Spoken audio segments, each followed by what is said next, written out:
About 2 weeks ago, I saw both Democratic debates, all 512 candidates. I didn't talk about them too much. Everyone else seemed to had, so I didn't even bother with it. But I think you guys are going to love me because we're going to talk about the subject matter of those debates, the actual issues that they discussed on the debate stage.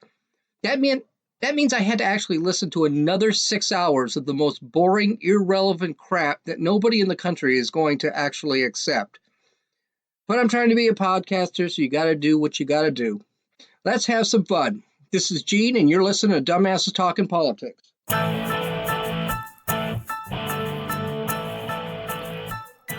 watched the debates, and then I watched them again so I could do this podcast. I have no interest in rehashing the debate. I don't see a point since everybody has been really talking about it a lot. It's been the top of the news and all news weekend. Not to mention, I just don't think of a debate right now. There are about 1,500 candidates, and I want to see the stragglers disappear first. Also, I know that right now these people are just trying to get votes from the left's base. None of them right now are worried about winning a general election. All these people are as panda bears, and they're just trying to get nominated. Once nominated, they'll go wildly centrist. Right now, everyone is really leading on the weird left positions, but that's not going to win an election. As a matter of fact, if they continue this way, they're probably going to lose to Trump. I take it back. They're going to lose to Trump anyway because they're going to have to explain why they decided to change their positions. But here's the thing. About 13 of them already know they're not going to even get nominated. They have absolutely no chance. So why are they doing this? Probably just to hopefully get nominated to a position in the next Democratic White House if that comes along. So let's not look at the candidates too much. I don't even know half of them. Let's look at the issues because I think this is going to determine who will win in 2020. The first big issue is climate change. I was a little surprised here. The talk of climate change was actually very moderate. I think some didn't even bring it up, and the moderators never really pushed it. It was brought up by the candidates. It was brought up by all of them, but they said that there was just a huge problem and there was really no solutions, and the problem was us, for whatever reason, as usual. Everyone basically said to standing applause, and we have not addressed climate change. That's it. No solutions, not even AOC's stupid New Green Deal was brought up. There were a couple mentions of the New Green Deal, but no one really committed to it. They said they liked some of it, but could not commit to part or all of it. And that's because the Green New Deal is nothing but a socialist push. Alexandria Ocasio-Cortez really screwed her party for 2020. Nancy Pelosi might as well pack up the rest of her dentures and leave Washington, D.C. because she's no longer relevant in politics. AOC has took it over. That's a bad thing for the Democratic Party. Pelosi is a progressive, but she's pretty moderate. She knows what needs to be done to win. These candidates are going to have to stand on this Green New Deal no matter what, because AOC is just destroying the party. If they don't, they're going to get killed in the general election.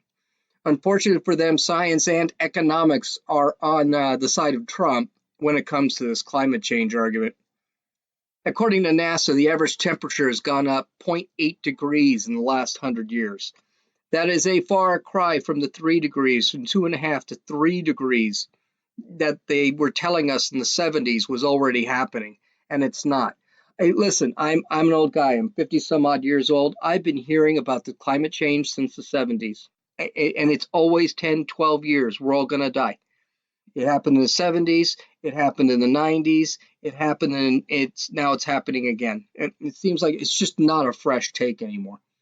Economists Paul Romer and Nicholas Nordhaus won the Nobel Prize in Economics a couple of months ago. They wrote a paper called Integrating Innovation and Climate with Economic Growth. I guess if you just put climate in the paper, you'll be up for a Nobel Prize and loved by the media and the Nobel Committee. Unfortunately, I don't think very many people really read the paper. I did. I didn't understand a lot of it. It was a lot of math. But according to these two, things are not as disastrous as they're made out to be. According to the paper, climate trends point that we will not have an issue till late 2000s or early 2100s. And it would probably only cost 4% of the GDP from each country to correct the problem. That means of all the income these countries make, only 4% they're going to have to spend to correct climate change. Of course, that is only if we blame everything on man-made climate change. We would have to ignore science. We'd have to ignore that the Earth does wobble. In a few years, Polaris, which is the North Star in this hemisphere, is not going to be the North Star. The equator is going to change. Everything is actually going to change because it's the destination of the Earth, and it's going to be within 100 years. It's not going to be very long. And we'd have to ignore some of the other astrophysics that just the Earth goes through. Sometimes the Earth is closer to the sun, sometimes the moon gets closer, and sometimes they pull apart. So we go back and forth, and we do know this. Do you know why we know this? We have ice ages and we have tropical weather. It happens through periods. As a matter of fact, we, according to climatologists, we're actually in a mini cold age. So yeah, we're going to get warmer one way or the other. Now, does that mean I don't believe that man is not causing climate change? No, I don't agree with that at all. You can't have, almost 8 billion, is it trillion? How many? 8 billion people on the planet and sit back and think that we're not affecting the planet in some kind. We've got to be. But it's just according to trends, it doesn't look like we're affecting it quite as much as they think. Then there's something they also ignore, which is again scientific. We probably have about 150 years of climate history out of the millions of years of actual climate history. In other words, we don't really know too much about climate. We haven't really been taking care of the climate, paying attention to the climate. So to think that we can come up with a trend after 150 years is really arrogant of us because there's just no way to do it. Right now, with all of the science that we have, we can accurately predict weather within 3 days. The UN climate report that was released last year that AOC bases her "we're dead in 12 years" scenario is actually one scenario of about 20 to 30. There were a lot of different scenarios. Some of them were really exaggerated. Some of them were really scary things. Some of them were just, okay, yeah, we're going to go up a couple of degree or so. Okay, so to think that we can really predict weather when we've got actual scientists that can't predict weather, and that we've got a media, we've got a globalists that sit back and politicians that sit back and say, oh, we're going to die based off one of 2025 different climate scenarios. It's a little bit too much for me. And then it's really too much for me to believe that the United States has to sacrifice its economy and its political system to actually change climate. The United States will do less than 0.4% change if we decided to go absolutely clean tomorrow. We're just not going to affect the weather that much. Do you know why? Because we've actually already lowered our emission standards by 20-30%. If you look at Los Angeles, in the 70s, Los Angeles, you couldn't walk outside half the time. The air was literally brown. I mean, literally brown. It made for great sunsets, but it also would poison you. You couldn't walk, you couldn't run in downtown LA because of the smog. The other problem is it's not us that's actually causing most of the problems.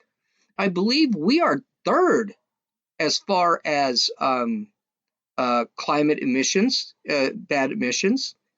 And we are per capita actually in the middle of the pack. And what that means is per population, we actually produce less emissions than most countries. And emissions, that includes pollution, garbage throwing out.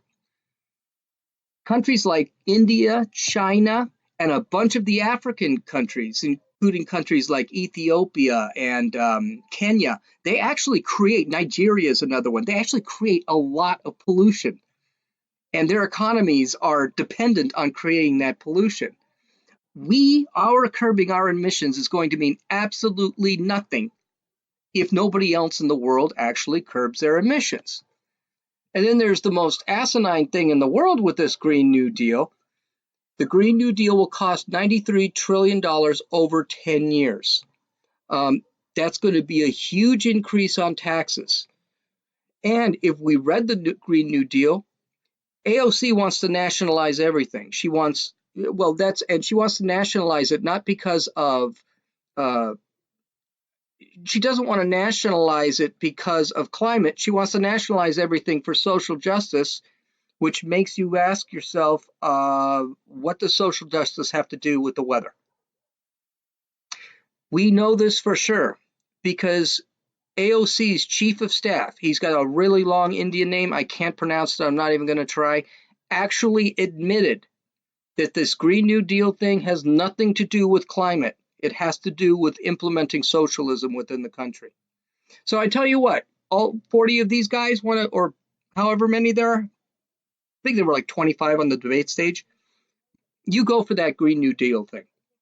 See how that works in a general election. The next big thing is Medicare for all. This is going to be a real tough sell for regular voters, and I don't think this is going to be embraced, especially with people like me who actually get his insurance through work. The Democrats, especially Bernie Sanders and Elizabeth Warren, want to replace all private health insurance that people get from work. Instead, we are all going to get stuck with a federally funded solution, and we're all going to have to sign up for it, which means we're really not going to have any health care. We see how healthcare has worked in the larger countries. Canada is an example. We'll talk about Canada in a second. This is a bad system, and it has never really worked. It's going to cost trillions of dollars in taxes, to the point that it will actually cost between 60 and 70% taxes. So if you make $100,000 a year, you're taking home 30. This is not good. That was actually brought up too, repealing taxes, and maybe we'll talk about that later on because I don't think I really added it in my notes. This is also going to create a rationed healthcare system. This is the problem Canada is actually having. Even though a lot of people in Canada tell you they've got a great system, they love it, that those are people that probably don't have anything wrong with them. Doctors are going to get stuck with a standardized fee. So if they're going to pull out an appendix, and this is an example, I actually had this as an example, the doctor's going to get $600. He cannot determine his own price.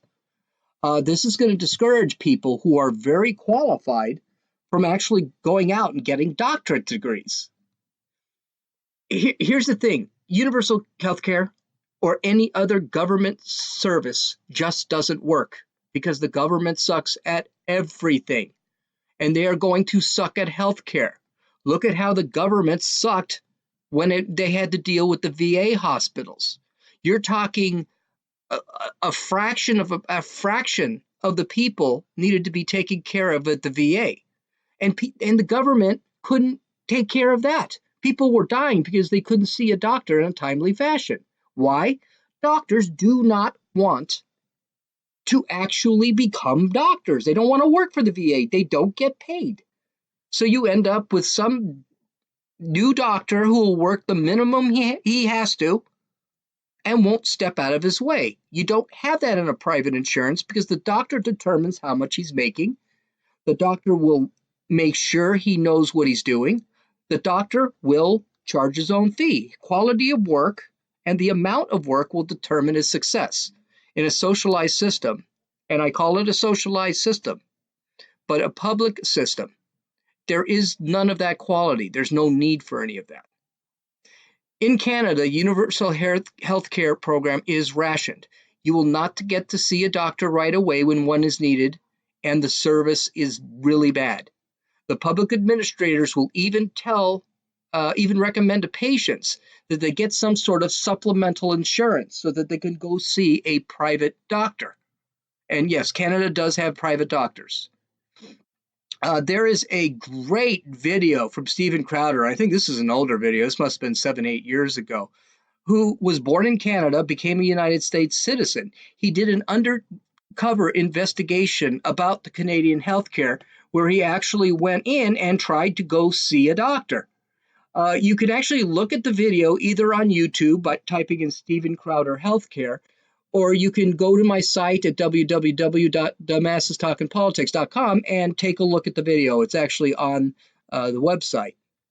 The left is notorious for pointing to Sweden and Norway, stating that these countries have universal health care, and it works well. And they'd be kind of right. Kind of, not completely.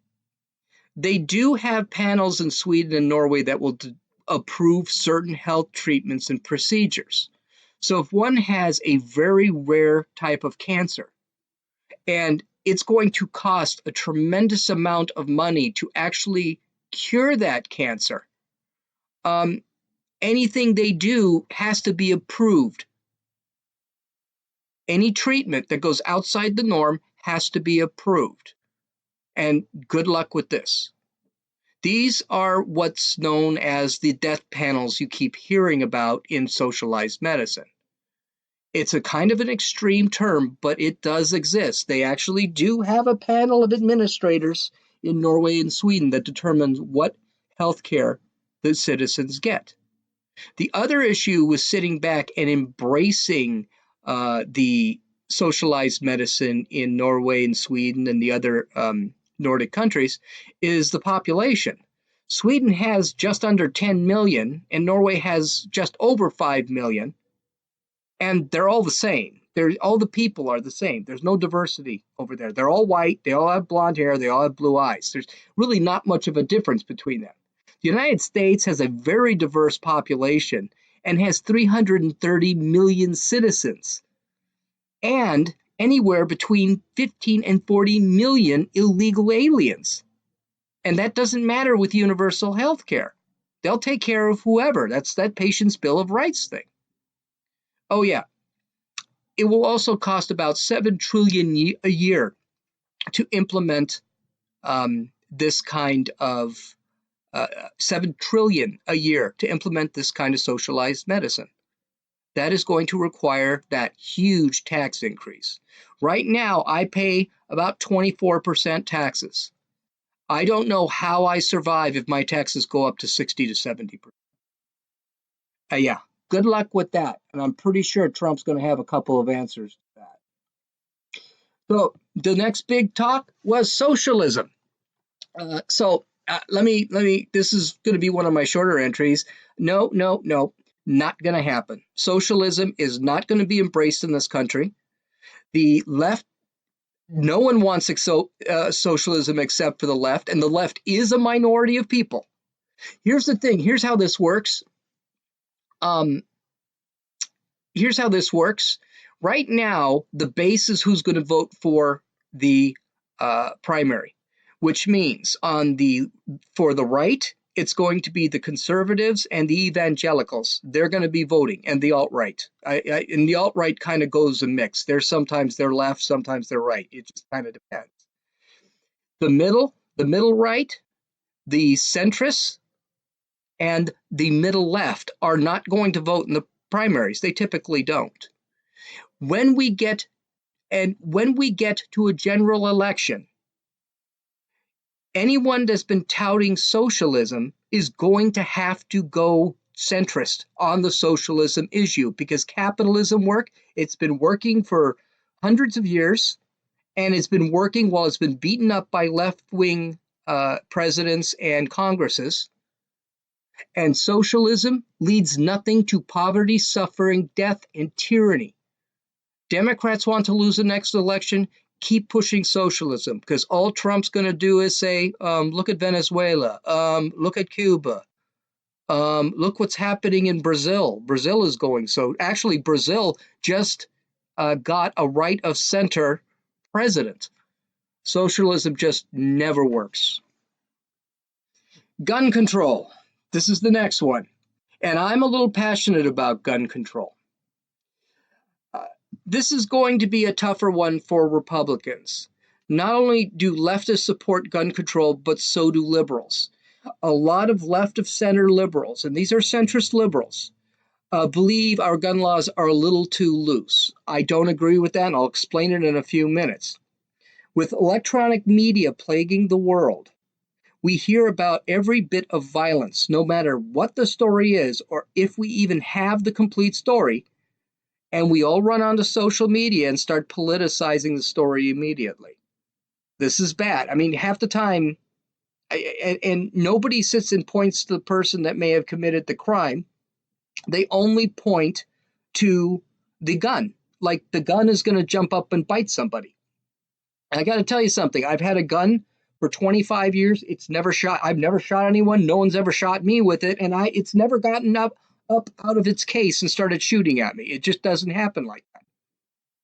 After you've got the outrage about the problems that after that one single point of violence, there are more morons like Swalwell and Warren that will want to confiscate all our guns, limit the number of rounds that one can buy, and raise the gun ages. It's at 21. I've also heard they've been pushing to get it to 25. So a soldier can basically have a weapon in the army at 18, but cannot buy a gun on his own when he's a civilian. Oh, yeah.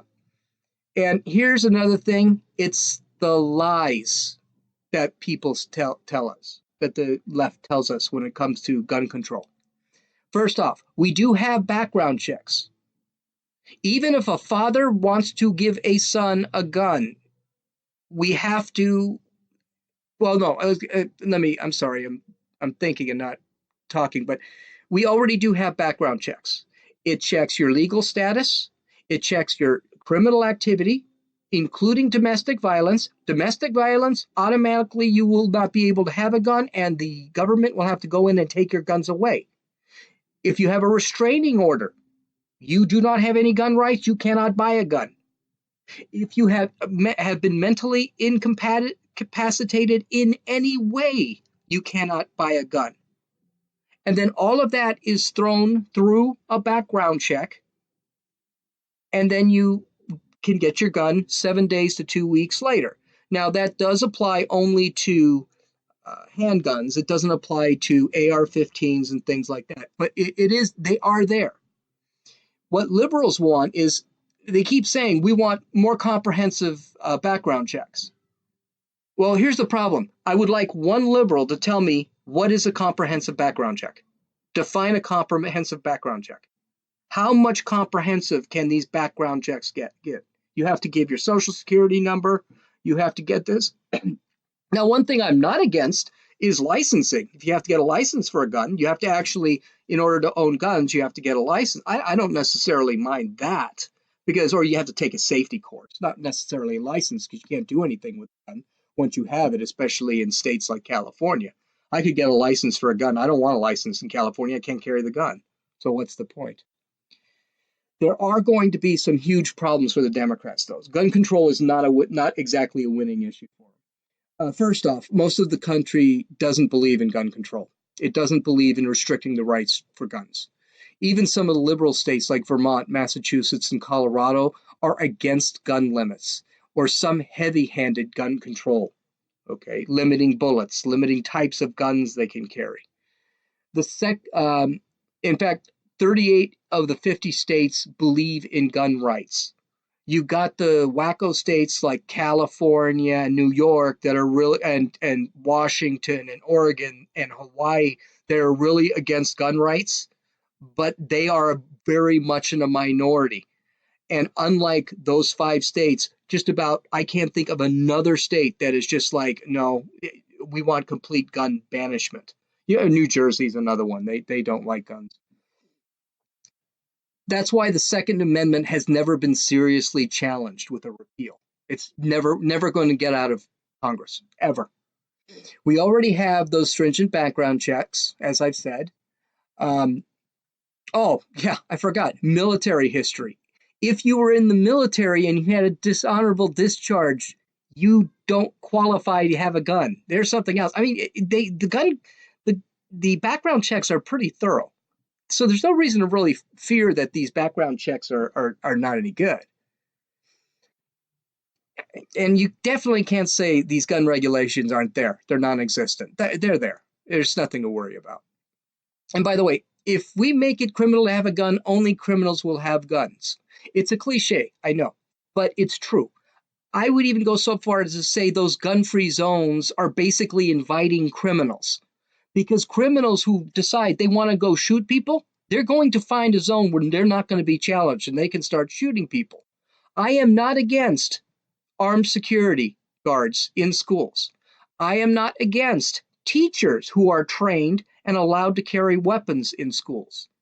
I'm not against metal detectors. I'm not against walls in schools. I'm not against fencing in schools. I'm not against any of this stuff. We keep talking about we keep talking about our schools are becoming like prisons for these kids. They're not becoming prisons. That's how you protect kids. If you ever go to a Jewish school, my daughter worked in a Jewish school. That school had metal detectors. That school had walls. That school had gates. That school had armed security. Why? Because Jewish kids are commonly targeted. I remember 10 years ago in Los Angeles, there was a school shooting at a Jewish school, and there were two Jewish schools. I believe this was in West Los Angeles, kind of eastern West Los Angeles. And the shooter, who was an alt-right anti-Semitic, he was a bad guy. He just wanted to kill Jews. He sat back and he had a choice of two schools. One of the schools had armed guards, metal detectors. He wasn't getting into that school. He found a school right down the street, another Jewish school, little kids who they weren't protected. It was a gun-free zone. He walked in and started shooting. I think he killed several kids. I don't know how many he actually killed, but he killed like 6 or 7, I believe. Here's the kicker, and we'll guarantee nothing will be done to overthrow these rights, and it is the Second Amendment. And I think there's a lot of misunderstanding of the Second Amendment. Now listen to this. A well-regulated militia, with a capital M, being necessary to the security of a free state, with a capital S, the right of the people to keep and bear arms shall not be infringed. The Second Amendment states it very clearly. Now, I know a lot of people on the left want to confuse this issue. They want to sit there and say that the amendment is outdated. That's not true. I think the way politics is today, the way you have certain people that want to take over, I'm not saying let's go form a militia and hide in Idaho in a cabin someplace. I'm saying the way the government is today, the way some of these politicians are so power hungry that they will do whatever they can talk about, whatever they can to take power, and then tell us that they want to take away our rights for our betterment. It tells me that no. And then they want to say, I want to take your guns too. I would say no. That is just enough reason that the Second Amendment has to stay alive. They talked that the Second Amendment wasn't meant to cover assault rifles. That, back then they didn't think we'd have the rifles they had. They had muskets that they had to preload and pump and shoot. That's garbage. First off, there is no definition of assault rifle or weapon of war. Assault rifle is a general term. They confuse semi-automatic with automatic. Automatic means I can press the trigger and it'll just keep going off. Semi-automatic means I press the trigger and it auto loads and I can press the trigger again. As fast as I can press the trigger is as fast as the gun will fire. Well, that covers. Then we might as well ban handguns, because most semi-automatic handguns do exactly that. Revolvers do that. So no, that's a really dumb argument. And then what's worse, I didn't even tell you this. Hey, newsflash. Assault rifles, those muskets that they were shooting, they had to reload and shoot, those were weapons of war. Those were considered assault rifles. But here, I'll go a step further. The amendment does not protect your right to have an assault, or no, an assault rifles, or what they call assault rifles, are not used for hunting. The Second Amendment doesn't give a damn that you want to go hunt or what weapon you use when you're hunting. If I buy an AR-15, which doesn't mean assault rifle, by the way, it means the name of the company that made it. But if I decide to buy an AR-15, the Second Amendment gives me the rights to buy and own and not have that AR-15, not for hunting, but to protect myself against the government within a militia. And by the way, the Army is not a militia. In the Revolutionary War, the militia was not the United States Army. There was no United States Army. It was groups of men who fought for our freedom. They were farmers. They were store owners. They were merchants. They were anybody they could find. Militia is just a group that goes beyond the United States military. So I think the Democrats would really have a hard time defending this, and I'm glad about that. The next thing we should go over is illegal immigration. I don't have a lot. I know this is definitely a loser for Democrats. The country, or at least the sane branch of it, does not want open borders. They do not want illegal aliens getting free health care, food stamps, low-income housing, and a pathway to citizenship. Most people don't care that these people are put in a jail called a detention center for breaking the law, and those jails may suck. No one cares. Jails suck. Don't break the law. You won't end up in jail.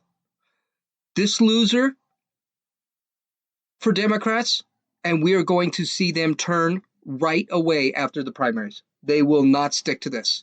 Even left of center folks, left of center liberals are not going to go for this. And I think even progressives have a bit of a problem for this. This is an issue that shows the true nature of the Democratic Party. Democrats pander to Antifa and Ocasio-Cortez left to get through the primary. That's why they're doing this. But the policy is suicide in a general election. If the Democratic candidate actually went and backed these policies, I would say Trump wins 45 states, maybe 48. California, Washington State, Oregon, New York, they're all getting killed with poverty, homelessness, disease, high taxes. This week, Gavin Newsom came up with two policies. One that gives free health care to illegal immigrants. Free health care to illegal immigrants. Ages, I think it's 17 to 25 or 18 to 25. We've got 59,000 homeless in Los Angeles alone, close to 100 homeless in California altogether. The quality of life in California is absolutely terrible. And now Gavin Newsom is pushing, the governor of California, is pushing to give illegal aliens low-income housing. How does that work? You should see where I'm living, and I work for a living, and I pay taxes. I just don't think this is going to be a really good stand for them. And I don't think all Trump is going to do in that case is just point to California, point to Seattle, point to Portland, heck, point to Hawaii. Hawaii, it sounds like heaven when you're on vacation, but if you live there, you're living 15 to a house. They have extreme poverty, and they have really high homeless in Hawaii. It's not heaven on earth. He can point to New York, he can point to Baltimore, he can point to New Jersey, and all he has to say is, guys, what's your quality of living like? Now, I tell you, I don't care what anyone says. There aren't that many Democrats in California. There really aren't. There are a lot, definitely not that many leftists. There are a lot of center right, center left, and a lot of conservatives out here. And I guarantee you we're going to have no problem trying to get some people over on our side, especially looking at the way the city of Los Angeles is, or the city of San Francisco. San Francisco is worse than Los Angeles. Next topic. Of course, this was brought up, I don't know, 500 times in here, is racism. If I'm spending some time on Twitter and I'm not called a sexist, bigot, homophobe, misogynist, alt-right, xenophobe that hates children, oh, I forgot racist, I lost the debate I was having. No kidding. That's how the debates usually end.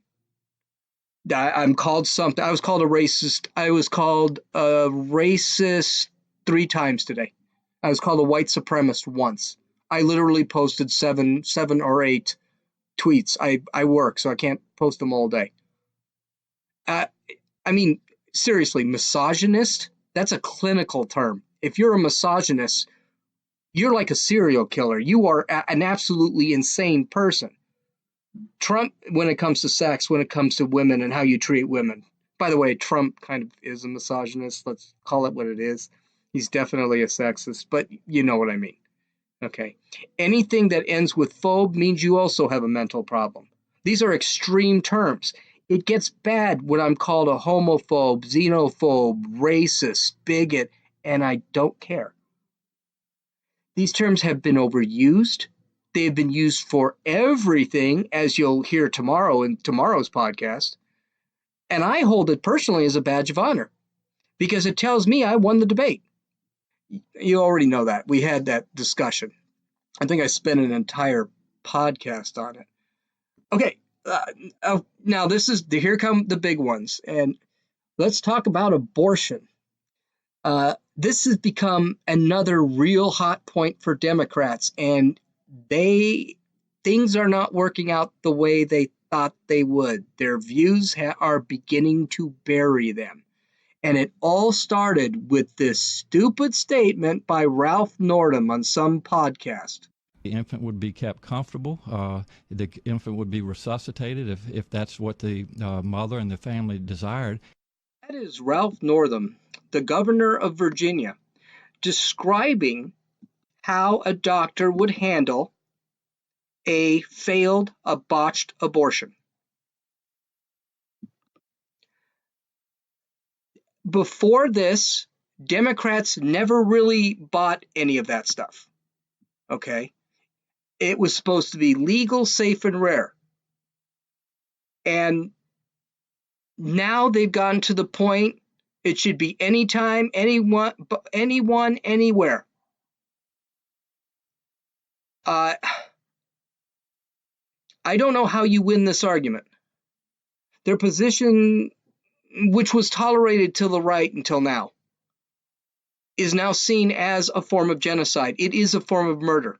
You let a baby who is sitting on a table being made comfortable while people decide whether that baby's going to live or die, that's it's infanticide, period. End of story. There's no argument about that. That kid is born.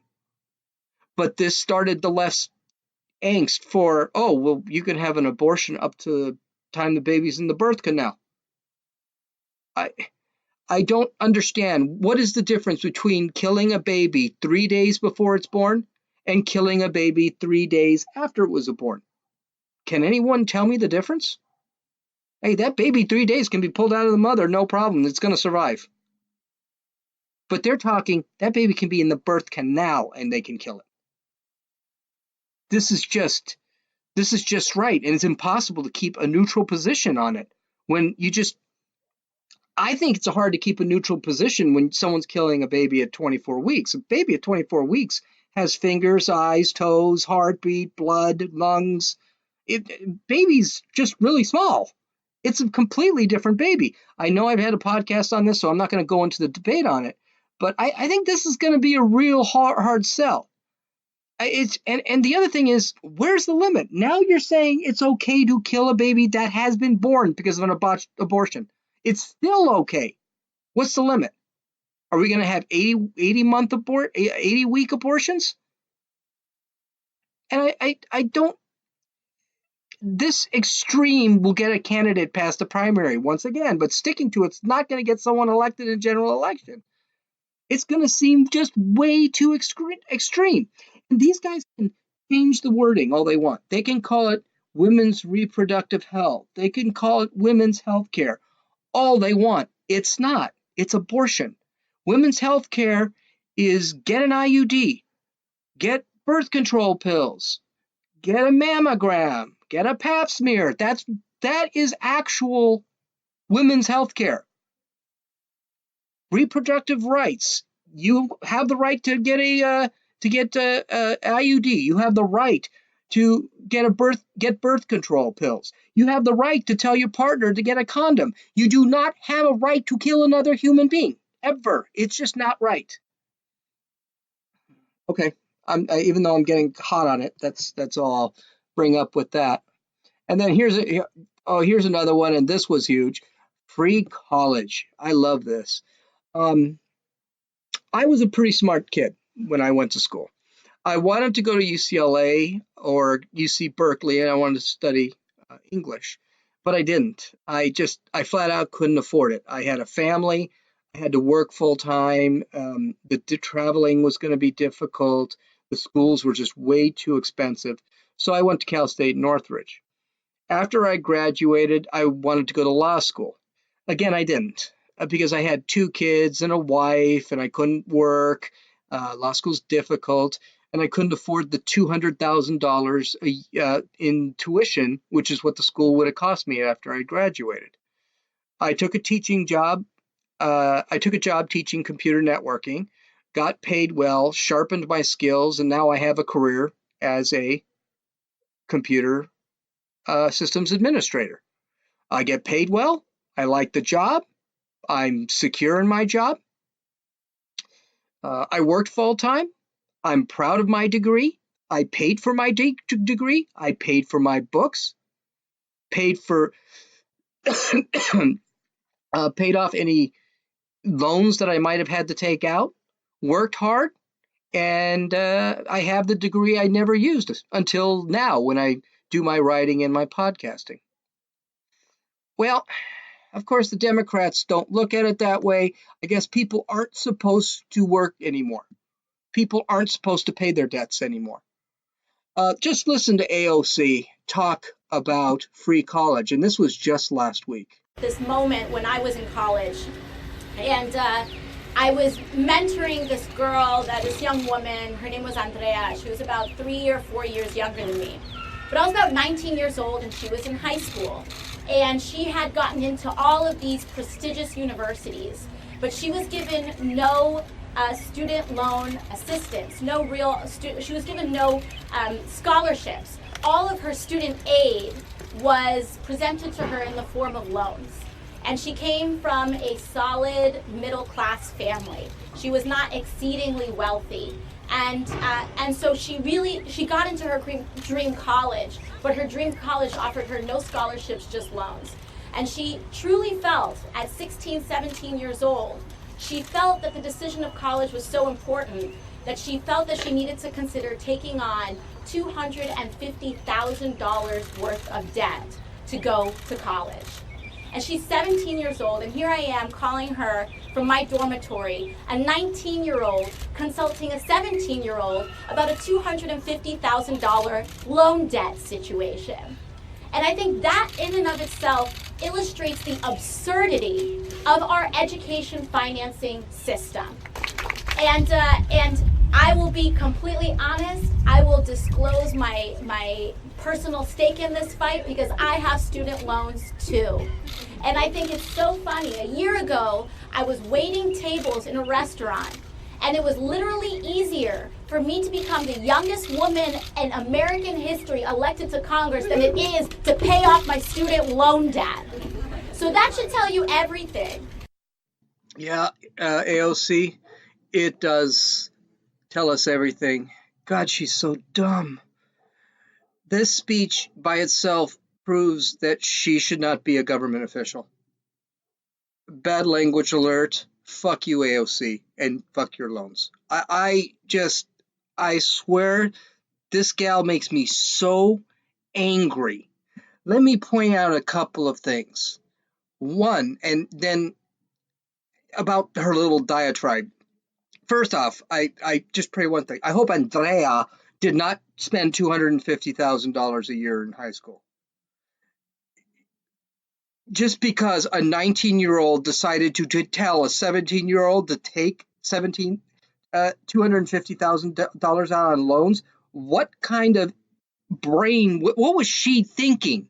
Congratulations to AOC. She may have just ruined a life. I hope this Andrea was going to be a doctor and not study lesbian dance theory, because she'll never be able to pay that loan off unless she's a professional.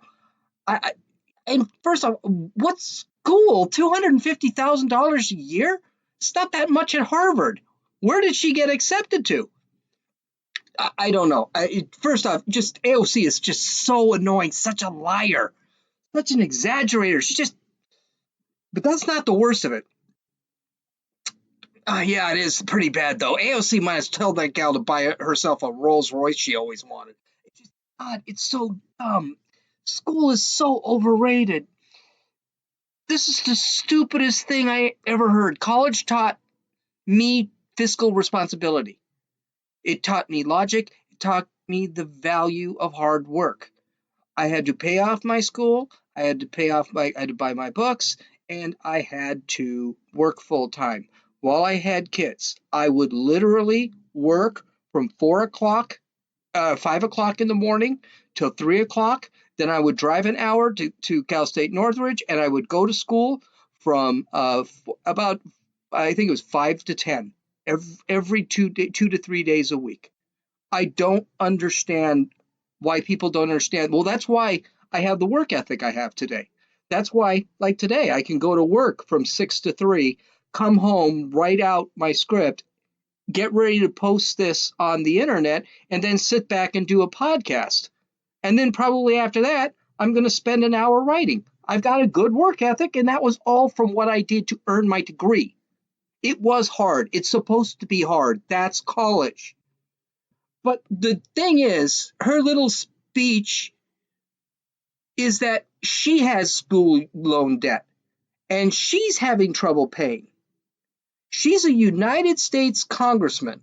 No, I didn't say congresswoman or congressperson. She's a congressman, and I'm not going to waste time trying to change the gender of whatever it is. Earning $175,000 with the opportunity to vote herself another $5,000 raise, and she still can't pay off her school loan debt? And she's an idiot too. She got her degree in political science or something dumb like that. It was a type of political science degree. She spent $175,000 on that kind of degree?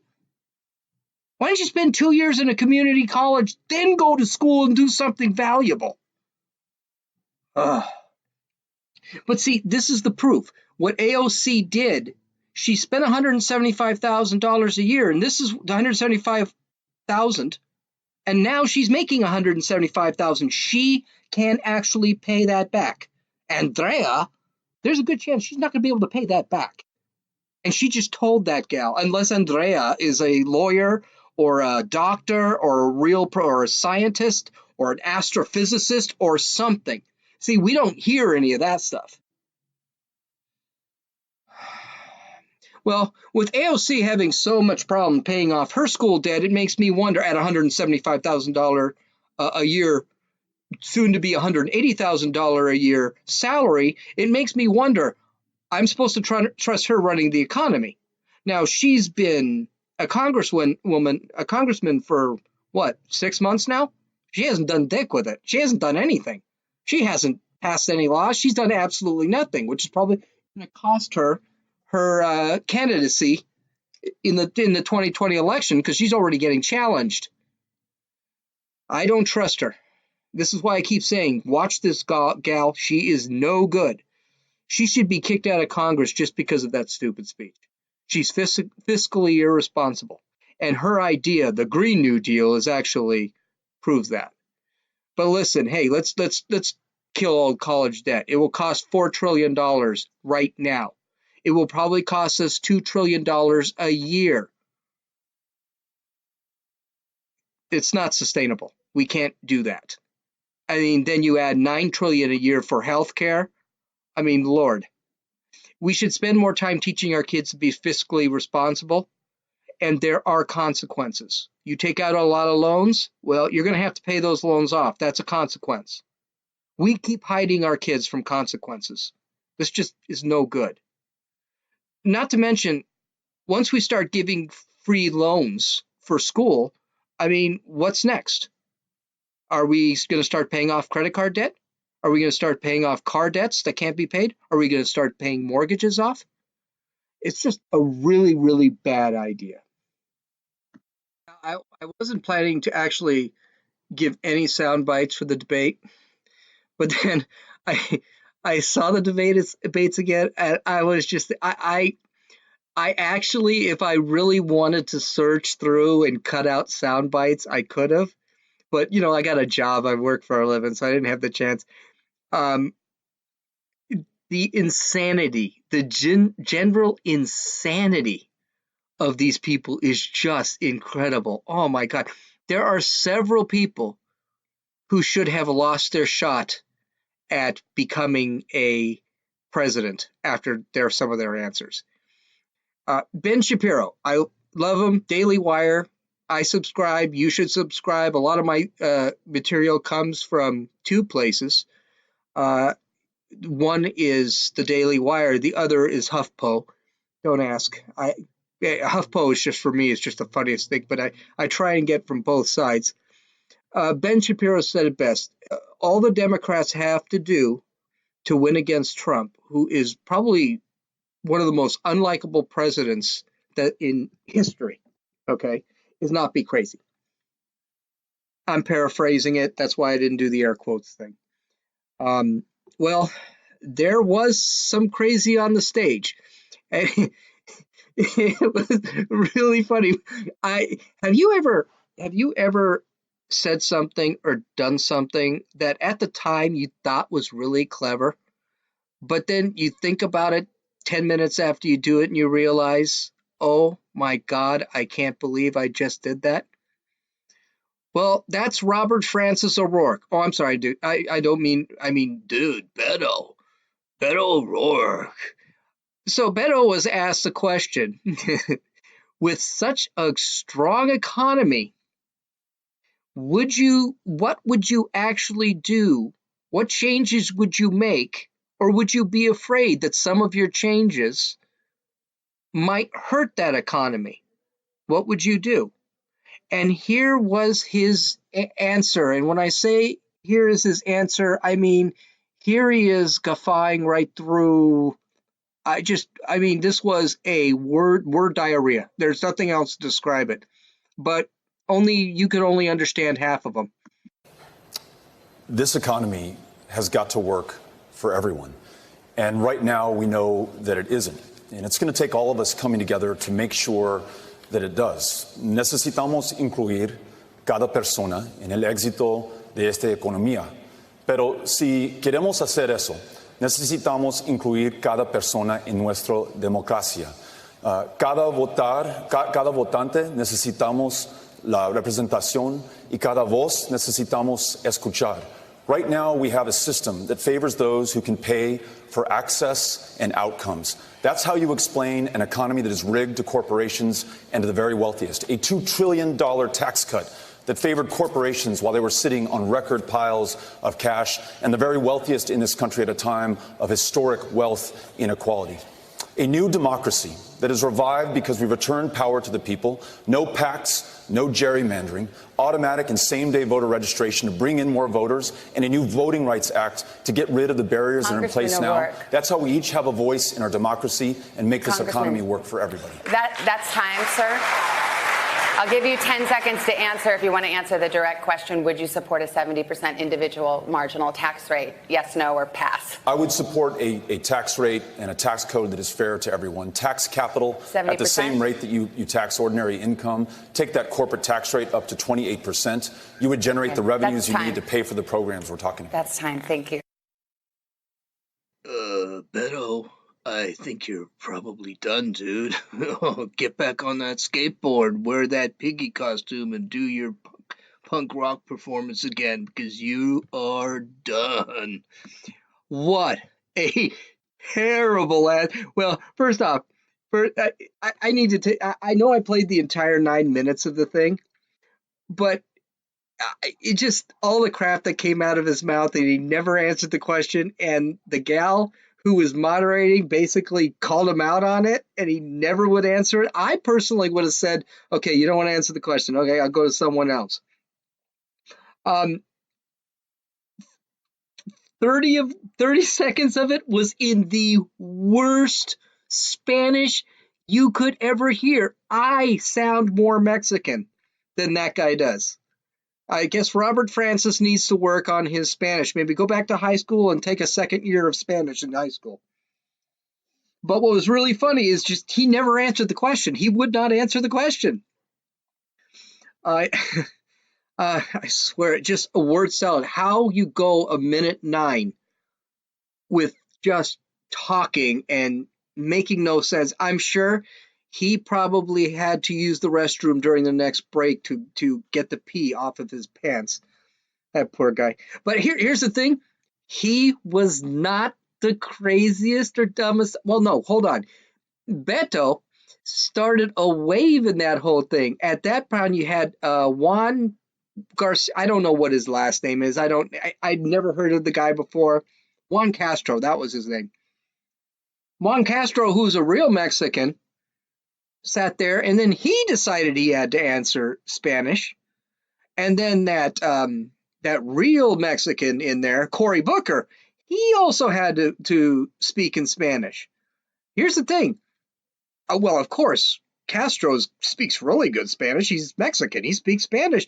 But Cory Booker sounded better than he did.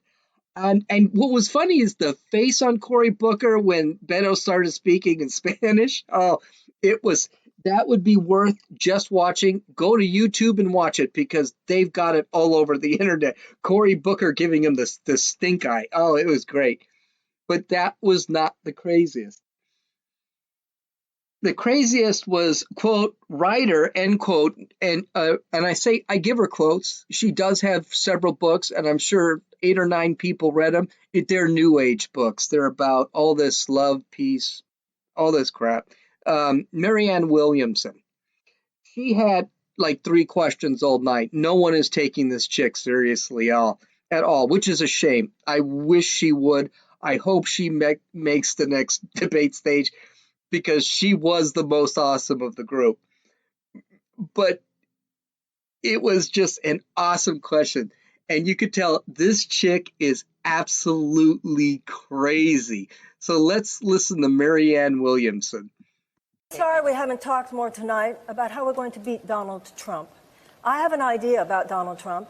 Donald Trump is not going to be beaten just by insider politics talk. He's not going to be beaten just by somebody who has plans. He's going to be beaten by somebody who has an idea what this man has done. This man has reached into the psyche of the American people, and he has harnessed fear for political purposes. So, Mr. President, if you're listening, I want you to hear me, please. You have harnessed fear for political purposes, and only love can cast that out. So sir, I have a feeling you know what you're doing. I'm going to harness love for political purposes. I will meet you on that field, and, sir, love will win. Ms. Williamson, thank you. Yeah.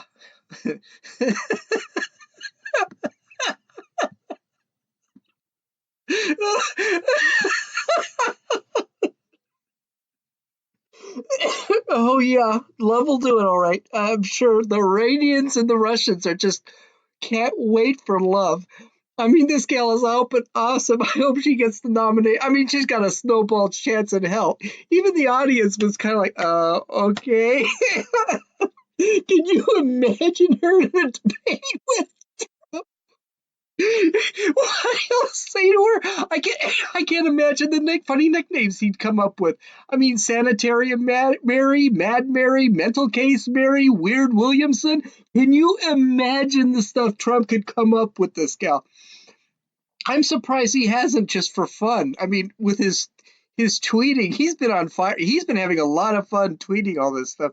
But that wasn't even the craziest thing she said. I mean, that was pretty crazy.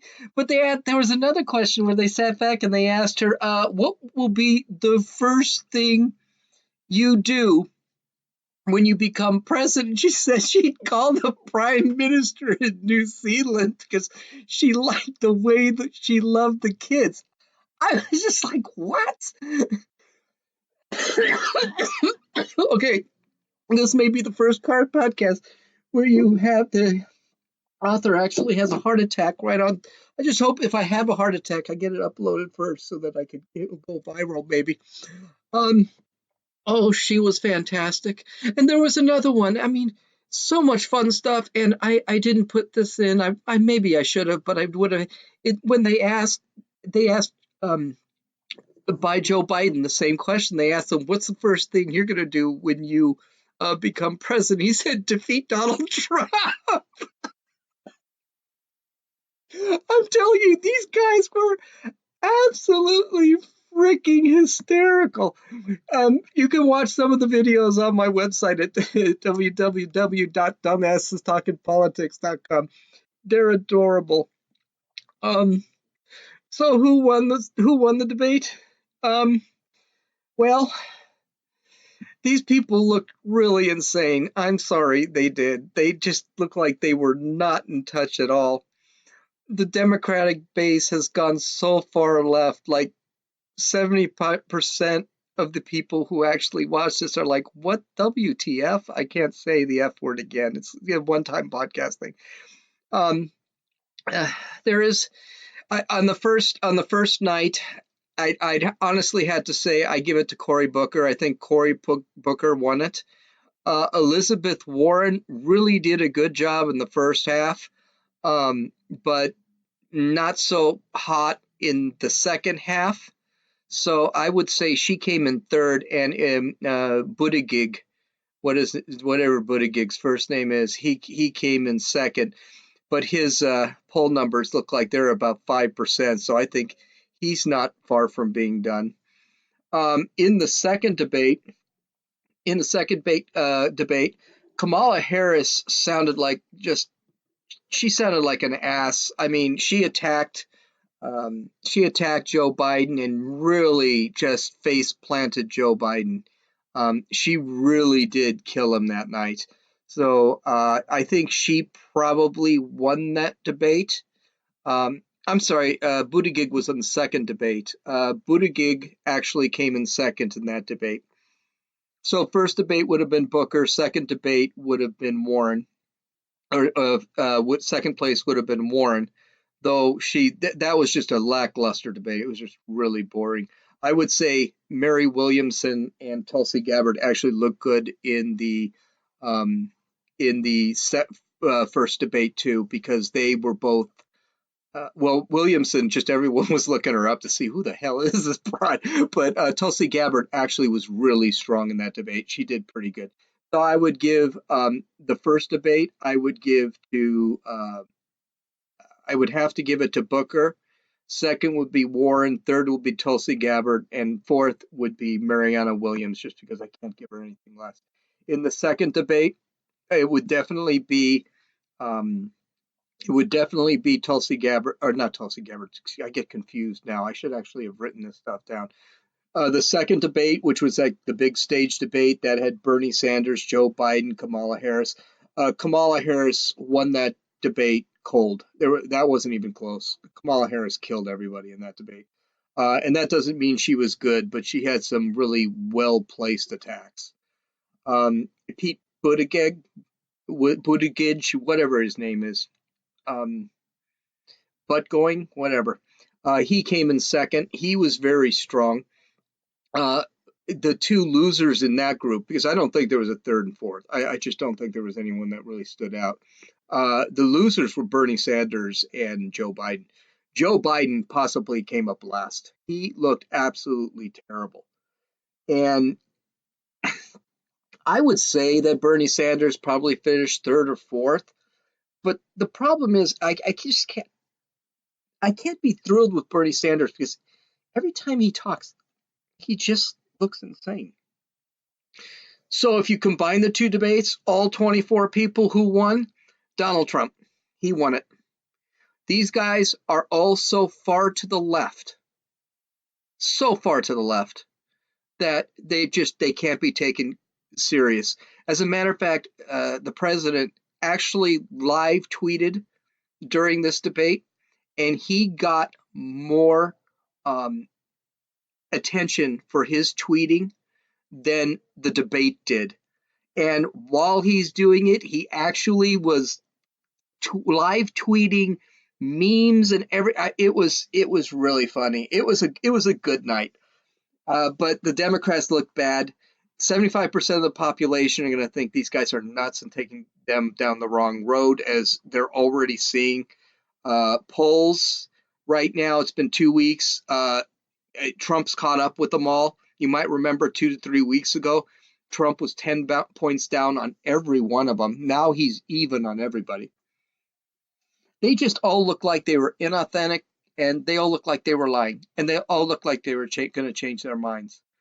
I mean, even Kamala Harris, I think she lost some points the next day when they asked her, "Do you really support this?" And Kamala Harris said, "Well, I mean, not really, parts of it." And that was about busing. That's what she attacked Biden on. So, basically, she called Biden a racist. That's essentially what she did. She basically said, I'm not calling you a racist, but, well, whenever but comes into play, ignore what you said in the first part of the sentence, because what she's going to say is, and Biden couldn't answer. A couple of times, Biden actually ran out of time and told the moderators, "Oh, I'm out of time." I mean, he just did not want to be. He looked old. He looked weak. He's losing ground really quick after this debate. He tried to make a recovery the next day with the Black Caucus, or I don't know. He was with some group like that. He did not do well. So it was, now that I look at it a second time, it was a lot of fun. But I think it was a lot of fun because I was looking for specific clips, and I look at these clips again, and it was great. So, wow, this was really a long podcast, and I still didn't cover everything because these guys just keep coming up with new and better garbage to talk about. But that's it for tonight. You can download my podcast on iTunes, Podbean, Podcast Addict, and you can listen to it on YouTube. You can follow me on Twitter at RunninFool, RUNNINFEWL.